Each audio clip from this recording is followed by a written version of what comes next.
શ્રી વલ્લભનું દક્ષિણ ઉરુ. અને આ નવરત્ન ગ્રંથમાં એમ કહેવાય છે, પ્રસંગ આવે છે, ગોવિંદ દુબે નામના વૈષ્ણવ, ખેરાલુના ગુજરાતના વૈષ્ણવ, આ ગ્રંથ ગુજરાતના વૈષ્ણવ માટે લખાયો છે. ખેરાલુમાં રહેતા તીર્થયાત્રા કરવા ગયા. મા બાપને બીક લાગી ક્યાંક સંન્યાસી ન થઈ જાય, અને એવા આખા જીવન ચરિત્રના પ્રસંગો ગોવિંદ દુબેના આવે છે. મહાપ્રભુજીને જોયા અને થયું કે આ તો સાક્ષાત પૂર્ણ પુરુષોત્તમ છે, આમની પાસે કંઈક જ્ઞાન પ્રાપ્ત કરો. અને આવ્યા નિકટ અને વિનંતી કરી કે મારે આપની પાસે સંસ્કૃત વ્યાકરણ ભણવું છે. મહાપ્રભુજી આજ્ઞા કરી કે તારા ભાગ્યમાં બહુ વધારે વિદ્યા નથી, એમ કર તું ભગવદ્ ગીતાજી લઈ આવ, હું તને ગીતાજી એ રીતે ભણાવીશ કે વ્યાકરણ આપમેળે આવડી જાય. શ્રી મહાપ્રભુજી તો વાક્પતે છે, વિબુધેશ્વર છે, બુદ્ધિમાનોના ઈશ્વર છે. 6 દિવસમાં ષટશાસ્ત્ર ભણી લીધા એવા પ્રકાંડ આચાર્ય છે. એટલે કે હું તને ગીતાજી એ રીતે ભણાવું કે તને સહજમાં વ્યાકરણ પણ આવડી જાય. અને પુસ્તક લઈને આવ્યા અને મહાપ્રભુજી એવી કૃપા કરી કે ગીતાજીનો ખાલી પહેલો શ્લોક એને એ રીતે ભણાવ્યો કે કહ્યું કે હવે તું બધા શ્લોકોના અર્થ કર. અને પહેલો શ્લોક એવો સુંદર રીતે ભણાવી દીધો કે એને સમગ્ર ગીતાજીના અર્થો કરતા આવડી ગયો. એને આશ્ચર્ય થયું કે આ કોઈ સાધારણ વ્યક્તિ નથી લાગતા, આ તો વાણીના પતિ ઈશ્વર લાગે છે. નહીં તો આવું સંભવે નહીં. મારી કોઈ એવી તીવ્ર બુદ્ધિ નથી કે મને આવડે, પણ આપ કૃપાળુ છે, આમની કૃપાથી મને વિદ્યા મળી છે. અને વ્યાકરણે શીખી ગયા અને ગીતાજી આવડી ગયું. ભગવત બુદ્ધિ થઈ, શરણાગત થયા મહાપ્રભુજીને અને કહ્યું કે મારા માટે શું આજ્ઞા છે. મહાપ્રભુજીએ કહ્યું કે હવે તું ભગવત સેવા કર. કૃષ્ણ સેવા સદા કાર્યા માનસી સા પરામતા. અને ભગવત સેવા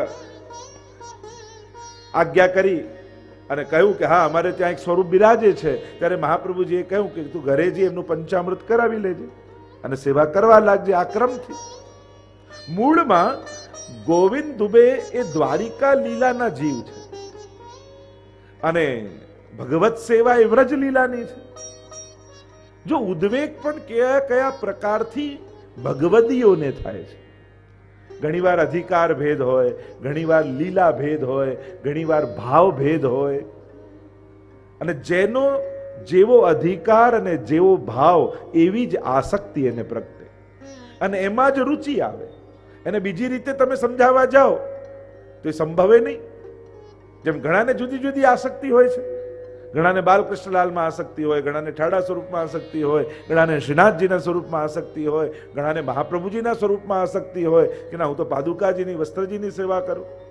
ઘણાને યમુનાજીના સ્વરૂપમાં આસક્તિ હોય. કોઈને ખોટા નહીં જાણવા, એ ભાવનાના ભેદ છે. પુષ્ટિ માર્ગમાં જે પુષ્ટિ પ્રવાહ મર્યાદા ભેદ એટલે જ પહેલા મહાપ્રભુજી સમજાવી દીધો કે બધા એક જ રીતે ભક્તિ કરી શકતા નથી. જેનો જેવો અધિકાર છે એ રીતે જ એને આસક્તિ થાય. સેવામાં એ જુઓ ને, ઘણાને ફૂલઘરની સેવામાં જ રુચિ હોય, ઘણાને ભંડારની સેવામાં જ રુચિ હોય, ઘણાને કીર્તનની સેવામાં રુચિ હોય, ઘણા કે આપણને તો શૃંગાર કરવા બહુ ગમે, ઘણાને શૃંગારની સેવામાં જ રુચિ હોય, ઘણાને ગુરુ સેવામાં રુચિ હોય, ઘણાને ભાગવત સેવામાં રુચિ હોય, ઘણાને પ્રભુ સેવામાં રુચિ હોય. આ સહજ રુચિ એના અધિકાર અને ભાવ પ્રમાણે થાય. અને એનાથી અલગ કરાવવા જાઓ તો એને આનંદ ના આવે. ભલે ભગવત સેવા જ કરતા હોય. ફૂલઘરની સેવામાં જેને બહુ આસક્તિ હોય ને કદાચ ભંડારની કરાવવા જાઓ તો એને કદાચ નાય રુચિ આવે. કોઈને કીર્તનની સેવામાં રુચિ હોય ને એની પાસે બીજી સેવા કરાવો તો કદાચ ભલે કરે છે પ્રભુ સન્મુખ જ, પણ એને નાય આનંદ આવે. અહીંયા ગોવિંદ દુબેને ભાવ પ્રકાશમાં એમ સમજાવ્યું કે આ દ્વારિકા લીલાના જીવ છે. અને દ્વારિકા લીલાના છે એટલે એમની આસક્તિ દ્વારિકાજીમાં છે. અને વ્રજલીલાના પુષ્ટિ પુરુષોત્તમ પધરાવ્યા છે એટલે ચિત્ત ઉદ્વેગમાં રહે છે કે આ સેવા કરું છું એ બરાબર છે કે નહીં. ક્યાંક મારી લૌકિક ગતિ તો નહીં થાય, મારું મન સેવામાં નથી રહેતું.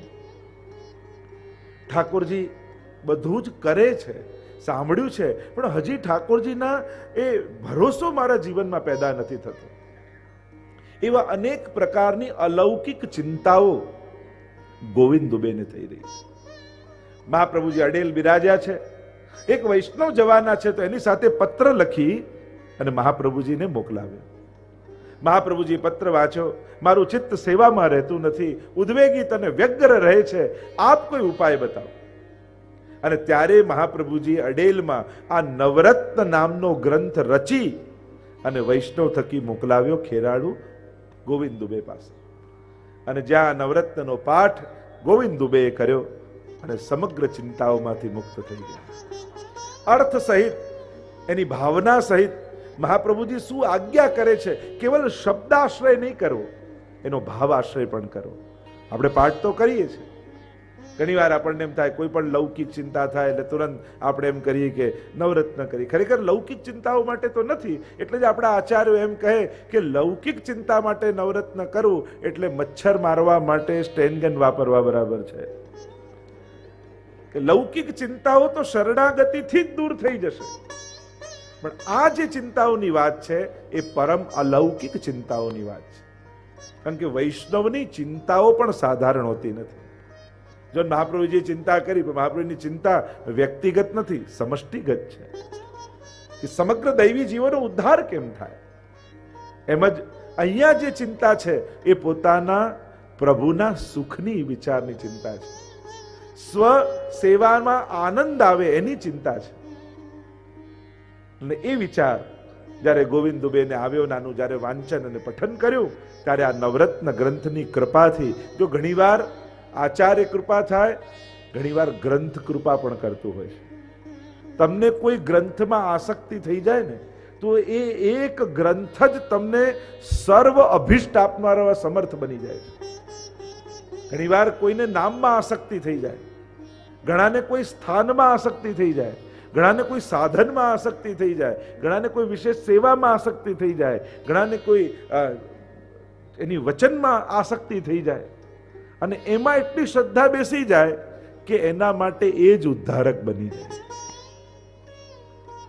આપણે ત્યાં તો વાર્તા પ્રસંગમાં આવે છે ને, ગુસાઈજી કહ્યું પરે ને, ગુસાઈજીના શબ્દમાં એટલી નિષ્ઠા કે પરે નામથી ઠાકોરજી નિકટ આવી ગયા. કારણ કે વચન પર શ્રદ્ધા છે. એમ ઘણી બધી શ્રદ્ધાઓ કાર્ય કરતી હોય છે. મેં ઘણાને એવા જોયા છે, યમનાષ્ટકમાં એવી એને આસક્તિ હોય, અહર્નિશ જપતા હોય ને, યમુનાજીની કૃપા એના પર એવી થાય કે એ યમનાષ્ટકના પાઠના પ્રભાવથી એના જીવનના સઘળા કાર્યો અને મનોરથો ઠાકોરજી સિદ્ધ કરી. ઘણાને સર્વોત્તમજીમાં એવી આસક્તિ હોય, એવા ઘણા વૈષ્ણવ મેં જોયા છે, અખંડ સર્વોત્તમજીના પાઠ કરતા, એના મનમાં ચાલતું જ હોય. અને એની કૃપા થઈ જાય, ગ્રંથની કૃપા. કારણ કે આ બધી વાણી પણ સાધારણ વાણી નથી, આ વાક્પતેની વાણી છે. એટલે એક એક શબ્દો પણ સ્વરૂપાત્મક છે. અને અહીંયા નવરત્ન ગ્રંથ મહાપ્રભુજી આ રીતે ગોવિંદ દુબે માટે રચ્યો. સર્વ ચિંતાઓમાંથી મુક્ત થયા. 5 ટીકાઓ નવરત્ન ગ્રંથ ઉપર છે, જેમાં આચાર્યોએ મહાપ્રભુજીની વાણીનો આશ્રય અને અભિપ્રાય આપણને સમજાવ્યો છે. આપણે સાર રૂપે દરેક ટીકાઓને જોઈને આગળ વધીશું. મહાપ્રભુજી નવરત્ન કે નવરત્નો છે. જેમ સમુદ્ર મંથન થયું ને ત્યારે 14 રત્નો નીકળ્યા, ભાગવતજીમાં કથા આવે છે, એમ ગોવિંદ દુબેના હૃદયરૂપી મનરૂપી સમુદ્રનું મંથન મહાપ્રભુજીએ કર્યું. યા મહાપ્રભુજીએ પોતાના હૃદયનું મંથન કરી અને આ નવરત્નો પ્રગટ કરી અને વૈષ્ણવ માટે આપ્યા છે. પેલા બધા રત્નો હતા એ તો ક્યાંક ને ક્યાંક કોઈક ને કોઈક લઈ ગયા, જેનો જ્યાં અધિકાર હતો. કારણ કે વિષ નીકળ્યું અને એરાવત નીકળ્યા અને લક્ષ્મીજી પ્રગટ થયા અને ઘણી બધી લાંબી એની કથા, અને એ રત્નો પ્રગટ થયા. જેનો જેનો અધિકાર હતો એ રત્નોને પ્રાપ્ત કર્યા. પણ આ નવ રત્નો એ વૈષ્ણવ માટે મહાપ્રભુજી આપ્યા છે. આ ચિંતામણી રૂપ છે. આનો પાઠ કરવા માત્રથી વૈષ્ણવ સર્વ ચિંતાઓમાંથી મુક્ત થઈ જાય. અને મહાપ્રભુજી પ્રથમ શ્લોકમાં આજ્ઞા કરતા એક સાથે, ચિંતા કાપી ન કાર્યા નિવેદિતાત્મભિ કદાપિ ભગવાનપી પુષ્ટિસ્તો ન કરિષ્યતિ લૌકિકીમ ચ ગતિમ. નવરત્ન ગ્રંથમાં 6 ચિંતાઓના ઉપાયો પર ચર્ચા કરી છે વિશેષ રૂપે. પહેલા આત્મને નિવેદનના સ્વરૂપનું ચિંતન કર્યું, આ 6 ચિંતન છે. પછી પુરુષોત્તમ સ્વરૂપનું ચિંતન આવ્યું, કેવા છે પ્રભુ, સર્વાત્મા છે અને નિજેચ્છાતઃ કરિષ્યતિ. ત્રીજું સ્વ સાક્ષી ભાવનું ચિંતન બતાવ્યું, સાક્ષિણો ભવતા અખિલા. ચોથું ચિંતન બતાવ્યું સેવા માટેના વિવેકનું. પાંચમું ચિંતન પ્રભુની લીલાના ભાવનાનું ચિંતન, તથૈવ તસ્ય લીલેતિ બતવા ચિંતામ ધૃતમ તજેત. અને છઠ્ઠું ચિંતન એ શરણાગતિની ભાવનાનું ચિંતન. પ્રભુ સર્વ સમર્થો હિ તતો નિશ્ચિતતામ રજેત. આમ 6 પ્રકારના ચિંતનની ચર્ચા આ નવરત્ન ગ્રંથમાં છે. મહાપ્રભુજી આજ્ઞા કરી, ચિંતા કાપી નકાર્યા. હે વૈષ્ણવો, જો મહાપ્રભુજીની વાણી નિમિત્ત એકને બનાવ્યા છે, પણ કેવલ એક માટે નથી. જેમ ગીતાજી છે, અર્જુનને નિમિત્ત બનાવ્યા, પણ ગીતાજી કેવલ અર્જુન માટે નથી. સુખદેવજી પરીક્ષિત માટે કહે છે, પણ કેવલ પરીક્ષિત નિમિત્ત છે, એના માટે નથી. આચાર્યોને મહાપુરુષોની વાણી સમષ્ટિગત હોય છે, એ બધા માટે હોય છે, કેવલ નિમિત્ત એકને કરે છે.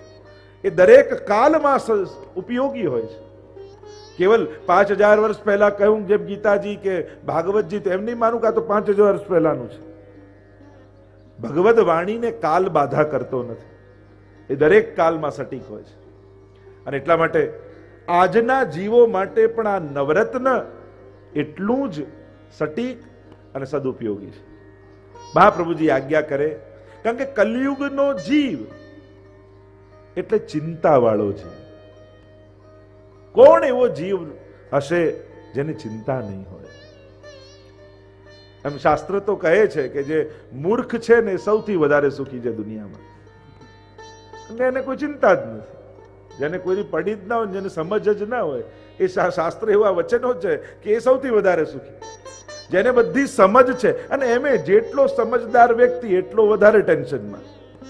જેને બહુ સૂઝ પડતી હોય ને એ ચિંતાથી મુક્ત ના થાય. એટલે હોશિયાર વ્યક્તિને વધારે ચિંતા હોય, કારણ કે એને એ દેખાતું હોય પેલો હવે શું કરે, એને ભવિષ્ય દેખાતું હોય.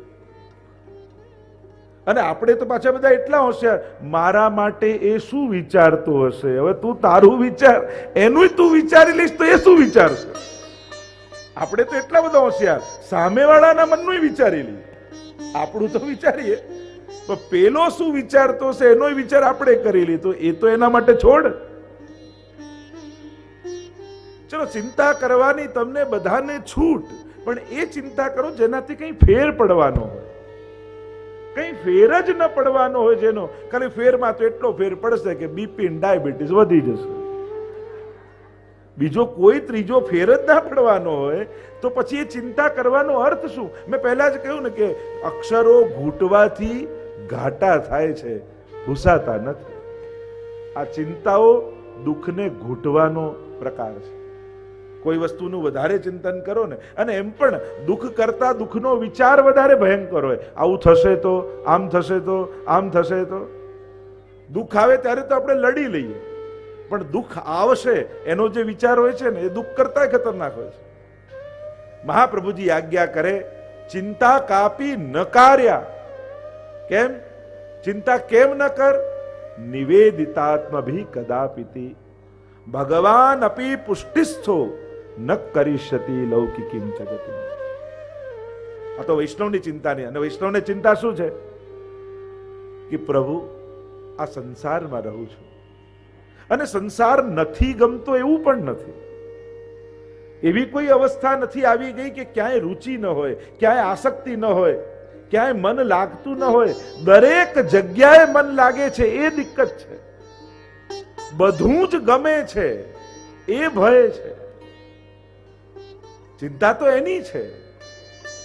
કદાચ પ્રતિકૂળતાઓ હોય ને ક્યાંય બંધ બેસતું ન આવતું હોય અને બધેથી મન ઉઠી જાય, એ તો જુદી વાત. ઘણીવાર ખરાબ અનુભવો, આપણને એમાંથી નીરસતા પ્રગટાવી દે. પણ જો એ જ અનુકૂળ થાય તો પાછું મન લાગી જાય. કુમનદાસજી એટલે તો જ્યારે માનસિંહ રાજા આરસી આપવા માટે આવ્યા કે લો આરસી રાખો સોનાની, અને કહેવા લાગ્યા અરે ઠાકોરજીથી મન ઉઠી બીજે કોઈ પણ વસ્તુમાં જાય એવી વસ્તુ કે વ્યક્તિ મારે મારા જીવનમાં જોઈતા નથી, કે જેને કારણે ક્ષણવાર પણ મારું મન પ્રભુને છોડીને એમાં જાય. આ ભક્તનું ચિંતન છે. તો અહીંયા જે ચિંતા ગોવિંદ દુબેને છે કે ક્યાંક મારી લૌકિક ગતિ તો નહીં થાય ને. મહાપ્રભુજી આશ્વાસન આપે છે, ચિંતા કાપી ન કાર્યા, ચિંતા ન કરીશ, કારણ તું નિવેદિત જીવ છું, તું સમર્પિત જીવ છું. અને સમર્પણ પણ તે કોને કર્યું છે? એ જ્ઞાન માર્ગી પરમાત્માને નહીં કે જે તટસ્થ થઈને જોતો રહેતો હોય, એ કર્મ માર્ગી પરમાત્માને નહીં કે જ્યારે શરણે જાઓ ત્યારે ચોપડા ખોલીને બેસે કે તે કેટલા સારા કર્યા અને ખોટા કર્યા. ભગવાન અપી પુષ્ટિસ્થો, તે પુષ્ટિ પુરુષોત્તમને શરણે ગયો છું તું. અને પ્રભુ પુષ્ટિસ્થ છે, વ્યવહારુ નથી, કૃપાળુ છે. એ તે જેવું કર્યું એવો બદલો નહીં આપે, એ એણે જે વિચાર્યું છે એવું ફળ તને આપશે. પ્રત્યેક જીવ માટે ભગવાને કંઈ વિચારી રાખ્યું છે. એટલે તારા કર્મો જોઈને તું પ્રભુ પાસે જતા ગભરાઈશ નહીં. એક વસ્તુ જીવનમાં યાદ રાખજો, પ્રભુ પાસે જ્યારે પણ જવાનો અવસર મળે ને ત્યારે પોતાના અપરાધ કે પોતાના દોષોનો વિચાર કરી રોકાઈ નહીં જવું, અટકી નહીં જવું. સેવા કરવાનો કે પ્રભુના શરણમાં જવાનો જ્યારે પણ અવસર મળે, અરે મારી અંદર તો આ ખોટી આદત, મારો તો આવો સ્વભાવ, મારા તો આટલા પાપ, મારા તો આવા અપરાધ, મને તો કાંઈ આવડતું, આ બધું વિચાર કરીને અટકી ન જતા. કારણ ગમે તેટલા દોષોથી ભરેલા છો, શરણાગત થશો તો પ્રભુ જ અપરાધોમાંથી મુક્ત કરી દેશે. અને પ્રભુ સિવાય કોઈ છોડાવનારું નથી આ જગતમાં અપરાધોથી. પાપમાંથી મુક્ત કરવાનું સામર્થ્ય કેવલ ગુરુની કૃપા અથવા ઠાકોરજીના આશીર્વાદ, આ બે દ્વારા જ કર્મોમાંથી મુક્તિ મળી શકે. અર્થ સકળ તેનો સીધો, લીલા માએ તાણીને લીધો. એટલે તો વલ્લભાખ્યાનમાં પણ કહ્યું છે, બોલો ગોવર્ધન નાથ કી જય, વલ્લભાધીશ ગુસાઈજી પરમ દયાળ કી જય. ચિંતા કાપી ન કાર્યા નિવેદિતાત્મભિઃ કદાપિ ભગવાનપી પુષ્ટિસ્થો ન કરિષ્યતિ લૌકિકીં ચ ગતિમ.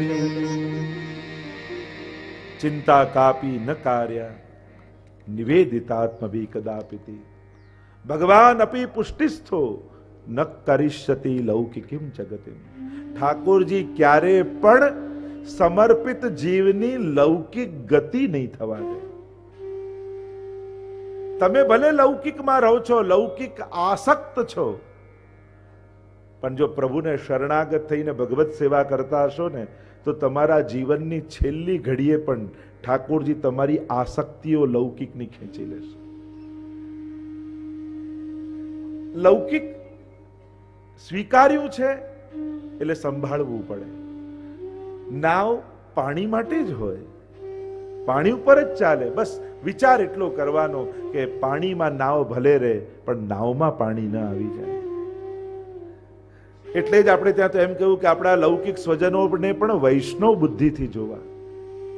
અને એટલે જ્યારે પણ સુવા જઈએ ત્યારે બધાને ભગવત સ્મરણ કરીને જવા કે આ બધા વૈષ્ણવ છે એવો ભાવ રાખીને જવું, જેથી આપણું ચિત્ત લૌકિકમાં ન રહે.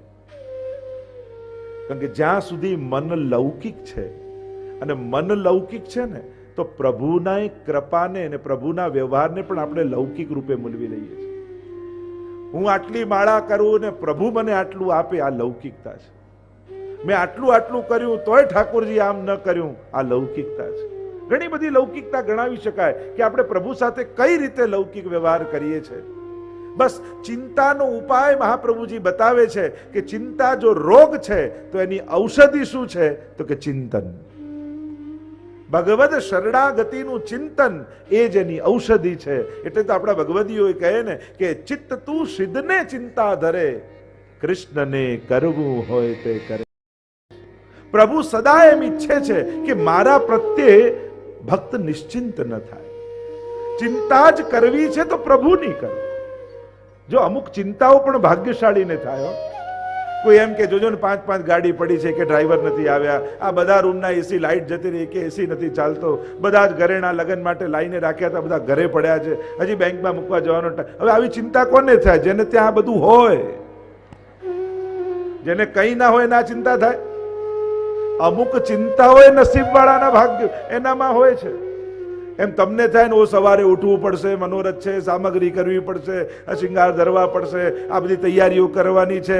ભાગ્યશાળી છો કે ભગવાન એની ચિંતા તમારા માથે નાખે છે. જે આખી દુનિયાની ચિંતા કરનારો છે એ પરમાત્માની ચિંતા અમારા વૈષ્ણવો કરે છે. આ તો નસીબવાળાના ભાગ્યમાં લખાયેલું હોય કે જેને ભગવાનની ચિંતા કરવાનો લાભ મળે. બાકી મોટા ભાગની દુનિયા તો આ સંસારની ચિંતા કરી કરીને ખપી જાય.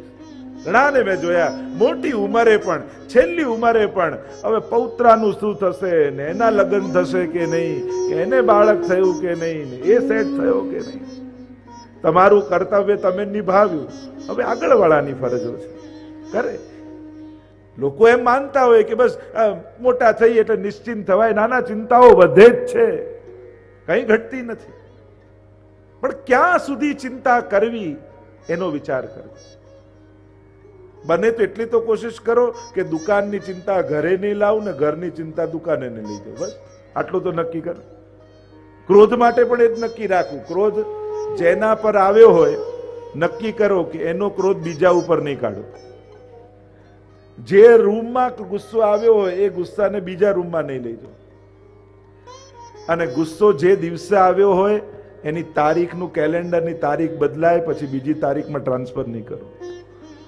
અને એની લિમિટેશન લાવી દો અંદર. એટલે આપમેળે થોડું કંઈક બંધનમાં આવી જાય. આપણે સેવા સત્સંગ એ બધાને એવું ટાઈમમાં 2 કલાક તો કરવાની જ, એટલે ત્રીજો કલાક તો ના જ કરવું. 2 કલાક એટલે 2 જ કલાક. એ બધું ટાઈમ પીરિયડમાં. ક્રોધ, લોભ, ઈર્ષા એમને તો એવો છૂટો દોર આપીએ છે કે જ્યારે એને કરવું હોય ત્યારે થાય.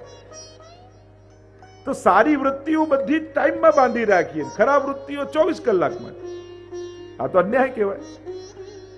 તો કહ્યું આપણા તો વાર્તા સાહિત્યમાં અનેકવિધ એવા પ્રસંગો છે કે જ્યારે જ્યારે ભગવાનને એમ થયું કે હવે આની જો સંસારી ગતિ થવાની છે તો ભગવાને જે નિમિત્તો હતા એ નિમિત્તોને લઈ લીધા. એમ જ જ્યારે પણ જીવનમાં કાંઈ પણ આપણા જીવનમાંથી જાય ત્યારે એમ માનજો કદાચ આને જ કારણે મારું પતન થવાનું હતું, આને કારણે જ મને બંધન થવાનું હતું. અને જેના કારણે તમારું અહિત થવાનું હશે ભગવાન એ વસ્તુ કે વ્યક્તિ તમારી જોડે નહીં રહેવા દે. ક્યાંક એને આપણે નથી જાણતા ભવિષ્યમાં શું થાય, આપણને કેવા વિચાર આવે, કઈ બુદ્ધિ થાય, ક્યાં આપણું મન ફસાય. એક મૃગ કે કારણે ભરત ધરી મૃગ દેહ, તુલસી વાકી કહા ગતિ જો સબસો કરત સને. એક હરણમાં મન ગયું તો બીજા જન્મમાં હરણ થવું પડ્યું. તો આપણું મન તો ક્યાં ક્યાં આટાઓ મારે છે, ક્યાં ક્યાં ફરે છે, કેટલી જગ્યાએ બંધાયેલું છે, કેટલી જગ્યાએ જોડાયેલું છે. વિચાર તો કરો. એક કાણું પડે નાવમાં અને નાવ ડૂબી જાય, આપણે તો કેટલા છિદ્રો લઈને ફરીએ છીએ. ચિંતન તો કરો ક્યાં ક્યાં મન ફસાયેલું છે. અને એટલા માટે મહાપ્રભુજી કહે અરે ભક્ત તારી લૌકિક ગતિ પ્રભુ નહીં થવા દે, નિશ્ચિત વાત છે. અને એટલા માટે ઠાકોરજી ઘણી વાર એમ કરે. એક શેઠજી હતા અને એને ચિત્ર બનાવવાનો બહુ શોખ. અને એને થયું કે આ પર્વત ઉપરથી આખું દ્રશ્ય ખીણનું બનાવું. ચાકરને લીધો સાથે, રંગના બધા ડબ્બા અને કાગળ ને બધું લઈને ચાલ્યા પર્વતના શિખર ઉપર. અને ત્યાં સુંદર પેઇન્ટિંગ કરી રહ્યા હતા સામેના દ્રશ્યનું. અને એટલું સુંદર ચિત્ર બનાવ્યું.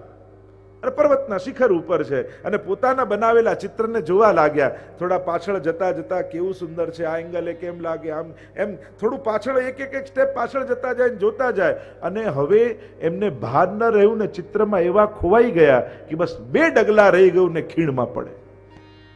ચાકરે આ જોયું કે અરે શેઠજી પડવાની તૈયારીમાં છે, હું બૂમ પાડીશ તો કદાચ ગભરાઈને પડી જશે, શું કરું? એને રંગનો ડબ્બો હાથમાં હતો, એ ચિત્ર ઉપર ઢોળી દીધો. અને દોડતા શેઠજી આવ્યા ને એક થપાટ ચાકરને મારી, મેં આટલું સુંદર ચિત્ર બનાવ્યું ને તે આમ બગાડી નાખ્યું. આવું કેમ કર્યું? શેઠજી, આ પડી ના જાઓ ને એટલે ચિત્ર બગાડ્યું છે. એમ ઘણીવાર સંસારનું ચિત્ર ભગવાન બગાડે તો બગાડવા માટે આપણને દુખી કરવાનું કારણ નથી હોતું, આપણે પડી ન જઈએ એ બચાવવા માટે ભગવાન બગાડતા. ક્યાંક આપણું પતન ન થઈ જાય એટલે પ્રભુ ખેંચી લેતા. આગળ મહાપ્રભુજી આજ્ઞા કરે દ્વિતીય શ્લોકમાં, નિવેદનમ તુ સ્મર્તવ્યમ સર્વથા તાદૃશૈ સર્વેશ્વરસ્ય સર્વાત્મા નિજેચ્છાત કરિષ્યતિ. તો શું કરવું જેનાથી લૌકિક ચિંતાઓ જાય ને ભગવત સંબંધી ચિંતન થાય, ભાવ દ્રઢ થાય? કારણ કે દ્રઢતાના અભાવમાં જ ચિંતા પેદા થાય છે.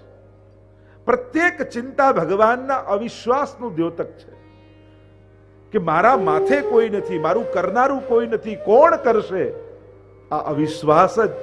એટલે મહાપ્રભુજી આગળ કહેશે ષોડશ ગ્રંથમાં, અવિશ્વાસો ન કર્તવ્ય સર્વથા બાધકસ્તુ સહ. અવિશ્વાસ આ માર્ગમાં બહુ જ મોટો બાધક છે. ભરોસો ગયો ને પતન. આપણે તો ભરોસાના દાવા ઉપર ચાલીએ છીએ.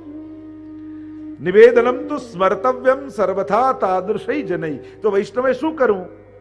તો આપણે જે બ્રહ્મ સંબંધ લીધું ને, એ નિવેદન મંત્રનું, એ નિવેદનનું ભગવદીય વૈષ્ણવ સાથે મળી અને સદાય સ્મરણ કરવું કે મેં વ્રત કરી, અપરસ કરી, હાથમાં તુલસી દળ લઈ ઠાકોરજીની આગળ ઊભા રહી, ઠાકોરજી આગળ કયા વચનો મેં પ્રભુને આપ્યા યાદ કરો.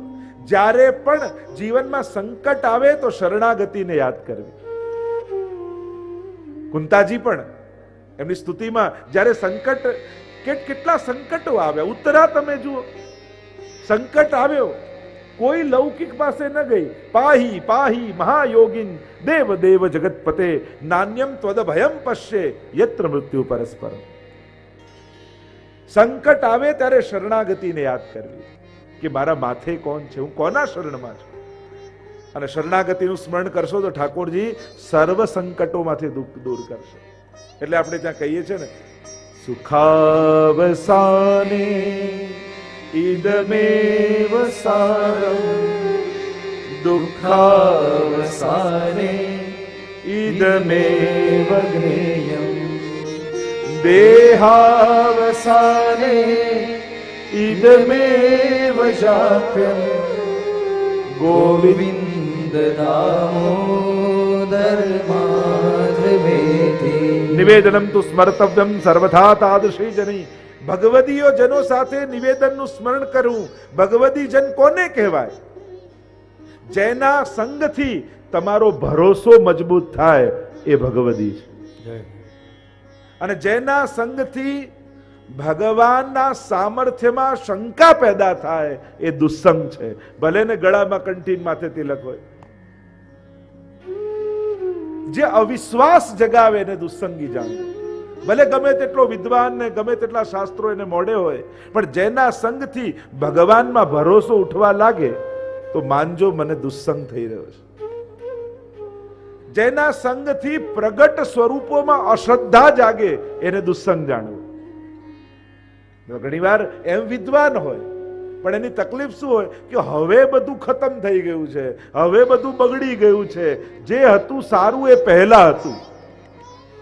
એટલે એમ કહીને તમારું વર્તમાનમાં તમને અશ્રદ્ધા પેદા કરે એને પણ દુસ્સંગ જાણો.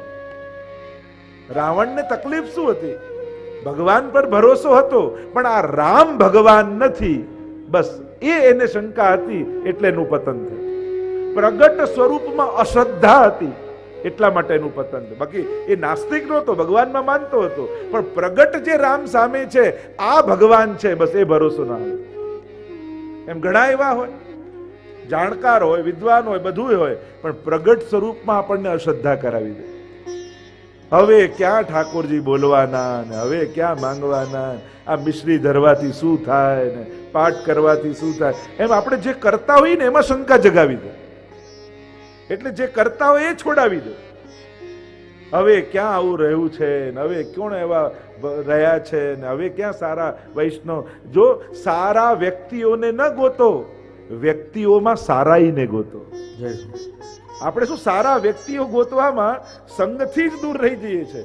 વ્યક્તિમાં સારાઈ ગોતવાની હોય, સારા વ્યક્તિ ન ગોતવાના હોય. ચોપડીમાં લખેલા માણસો દુનિયામાં જલ્દી મળતા નથી હોતા, પણ ચોપડીમાં વાંચેલી એક એક વાત દરેક વ્યક્તિમાં આપણે ગોતી લેવાની હોય. સારાઈ દુનિયામાં નથી હોતી, આપણામાં પ્રગટાવવાની હોય છે. આપણે એમ સમજીએ છીએ કે દુનિયા સારી થાય ને પછી સારું જોવું.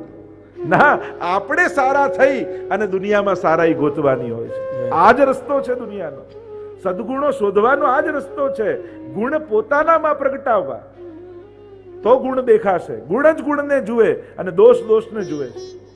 કોઈનામાં દોષ દેખાય ત્યારે ચિંતન કરવું કે મને આનામાં દોષ દેખાયા કેમ? આનામાં ભલે હતા. આપણે જે જોવા જઈએ એ જ જોઈને આવીએ છીએ. તમે મેળામાં ગયા હો પણ તમને એમ નક્કી કર્યું કે મારે આ વસ્તુ લેવાની છે, એટલે તમે સીધા ગોતતા ગોતતા એ સ્ટોલમાં પહોંચી જાઓ કે નહીં? એટલે તમે નક્કી કરીને ગયા કે મારે શું જોઈએ છે તો તમે શોધી લો છો. એમ સંસારમાં જ્યારે ઘરથી બહાર નીકળો ત્યારે તમારે શું જોવું છે એ નક્કી કરીને નીકળો છો. કમથી કમ ઘરેથી હવેલી દર્શન કરવા આવો ત્યારે તો કમથી કમ નક્કી કરીને નીકળો, હું ભગવાન જોવા જાઉં છું, હું પ્રભુને મળવા જાઉં છું. એટલે કમથી કમ એટલા સમયે વૈષ્ણવી બુદ્ધિ ધારણ કરી, એટલા સમયે મારે કોઈના દોષ નથી જોવા, બધામાં વૈષ્ણવતાના દર્શન કરવા છે. અને રસ્તામાં જે મળે એને જય શ્રી કૃષ્ણ કરતા કરતા અને પછી ઠાકોરજી સન્મુખ આવશો ને તો ઠાકોરજીની મુખારવિંદ હસતું તમને દેખાશે. પણ સાંસારિક દ્રષ્ટિ રાખી અને ભગવત દર્શન કરવા આવશો તો મંદિરમાં સંસારને ગોતી લેશો. કારણ કે દ્રષ્ટિ એ છે, જે જોવા માટે નીકળ્યા છો એ જ દેખાય છે. કમથી કમ એટલું નક્કી કરો કે પ્રભુને મળવા જાઉં છું હવેલીએ, અત્યારે હું ભગવાનનો છું, અત્યારે હું વૈષ્ણવ છું અને મારે મારી જાતની વૈષ્ણવતા ગુમાવ્યા વગર પ્રભુને જોવા છે. તો જે વાત કરી રહ્યો છું, ભગવદી કોણ? તો એ બીજું લક્ષણ દુસ્સંગનું એ છે, પ્રગટ સ્વરૂપમાં અશ્રદ્ધા, વર્તમાનમાં અશ્રદ્ધા. અને અત્યારે આ રોગ ઘણી રીતે ફેલાવવામાં આવે, પણ આપણે આપણી શ્રદ્ધા ગુમાવી નહીં. કારણ કે જે પોતાની શ્રદ્ધા ગુમાવે નુકસાન એને જ થાય છે. દુનિયામાં તો બધું છે જ, અલગ અલગ અનેક પ્રકારની દુનિયા છે જ. ત્રીજી વાત, જે મનમાં સંશય નાખી જાય એને પણ દુસ્સંગ જાણો. ઘણા લોકો મળે, લો તમે તો આટલી આટલી સેવા કરો તોય તમારી જોડે આમ થયું, એટલે પેલાનું મન ચકડોળે ચડે. લો તમારા બા તો આટલી સેવા કરતા તોય માંદા પડ્યા. એટલે શરીર છે તો માંદા પડે જ ને. માંદગી ને સેવાને ક્યાં તાલમેલ કોઈ છે? પણ આ શંકા નાખનારા વ્યક્તિઓ એવા તાતણાઓ જોડી જાય કે આપણે ચકડોળે ચડી જઈએ કે હા તો આટલી સેવા કરતા તોય બીમાર થયા. તો બીમાર થવું ક્ષરતીથી શરીર. શરીરનો તો ધર્મ જ નાશવંત છે. એ તો જન્મ્યો ત્યારથી કાંઈક નહીં રોગનું ઘર જ છે. રોગનું ઘર જ શરીર કહેવાય છે. એમાં એની ભક્તિને ક્યાં? ઉલટાનો સાર એવો લેવાનો કે બા આટલા માંદા હતા છતાં એમના મુખમાંથી ભગવત નામ છૂટતું નથી. ક્યારે આને એટલી બીમારી આવે તોય સવારે સેવામાં તો ટાઈમસર પહોંચી જ જાય છે. લાવો એમને આવી માંદગીમાં સેવા કરે છે તો મને તો ઠાકોરજીએ સારું સ્વાસ્થ્ય આપ્યું છે, લાવો હું સેવામાં પહોંચી જાઉં. સાર આવો કાઢવાનો હોય. લોકો સાર એમ કાઢે, લો બીમાર પડ્યા હવે તો આપણે સેવા નહીં કરવાની, સેવા કરવાથી શું થયું? લોકો ઊંધા સાર કાઢે અને ઊંધું સમજાવનારા દુનિયામાં મળી જ જાય. અને પાછા દુસ્સંગ એટલે કોઈ બહુ ખરાબ માણસ નહીં, બહુ ભણેલા ગણેલા સૂટ બૂટ ટાઈ હેટ પહેરેલા પણ મળી શકે છે, બહુ પીએચડી થયેલા લોકો મળી શકે છે. જેના સંગથી ભગવાનમાં અશ્રદ્ધા ને શંકા પેદા થાય એ દુસ્સંગ છે. સત્સંગ એ છે જે આપણી શ્રદ્ધાને દ્રઢ કરે. વિપરીત ઘટનાઓ ઘટી હોય તો એની પાસે જાઓ ને તો એવો સાર કાઢીને આપે કે એમાંય આપણી ક્યાંક ભલાઈ હતી એવી સમજણ આપણને આપીને જાય. એ ભગવદી છે. જો આમાંય ઠાકોરજીની કૃપા હતી, જો આમ ન થયું હોય તો તને કદાચ આવું થાય. એમાંય વિપત્તિમાંય જે કૃપાનો અહેસાસ કરાવે એ ભગવદી છે. એટલે જીવનમાં ન ગમતા હોય છતાંય કોઈ એવા દ્રઢ શ્રદ્ધાવાળા વ્યક્તિનો સંગ રાખવો કે જે જ્યારે મળે ત્યારે ઠાકોરજીની વાત કરે, એવાનો સંગ રાખો. તે નવું સેવામાં શું કર્યું, તે નવા કીર્તન કોઈ શીખ્યા, નવા પાઠ શીખ્યા, આજે ઠાકોરજી માટે શું કર્યું, હમણાં ઉત્સવ આવે છે તો શું તૈયારી તું કરે છે, આજે કોઈ સત્સંગ તને મળ્યો, સત્સંગમાં શું સાંભળ્યું. જ્યારે મળે ત્યારે ભગવત સંબંધી ચર્ચા કરી લૌકિકમાં રહેલા આપણા ચિત્તને અલૌકિક કરી નાખે, એનું નામ ભગવદી.